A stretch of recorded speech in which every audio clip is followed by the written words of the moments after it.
चंदौली दुर्गावती थाना क्षेत्र के अंतर्गत में मरहैया मोड़ के समीप राष्ट्रीय राजमार्ग NH2 पर एक खड़ी ट्रेलर में स्कॉर्पियो घुस जाने से उसमें सवार 10 लोगों में से एक की मौत हो गई, जबकि 8 गंभीर रूप से घायल हो गए। वहीं एक युवक सुरक्षित बच गया।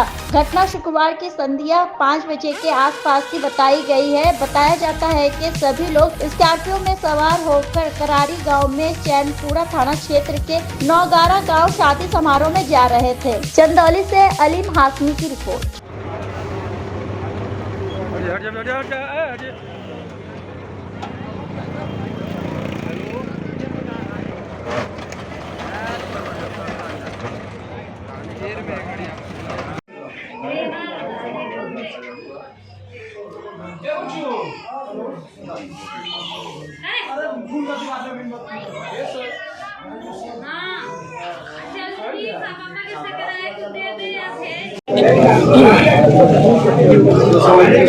चारों